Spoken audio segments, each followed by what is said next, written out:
স্ত্রীকে পাশে রেখে স্ত্রীর প্রতি মনোযোগ না দিয়ে ফোন চালানো নিয়ে কিছু বলেন হুজুর। এই রোগটা, এই ব্যাধিটা আমাদের সমাজে প্রকট আকার ধারণ করেছে। এই কাজগুলো স্বামীরা যেমন করেন, স্ত্রীরা তেমন করেন। আপনার স্ত্রীর পাশে আছেন, স্ত্রীর প্রতি আপনার মনোযোগ দেওয়া দরকার।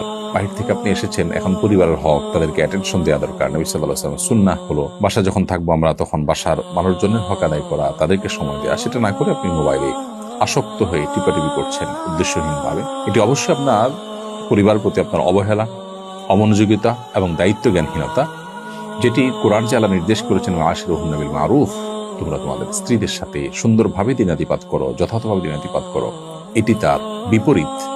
যার কারণে একজন আদর্শ মুসলমান এটি করতে পারেন।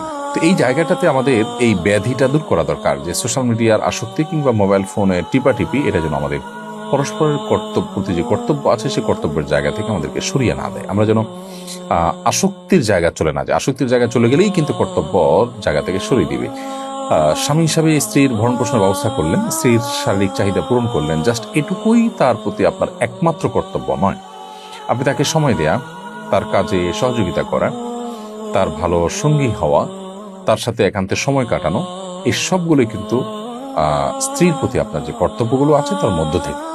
সো সেগুলোর ব্যাঘাত সৃষ্টি হয় বা সেগুলোকে আপনাকে আদায় করতে দেয় না।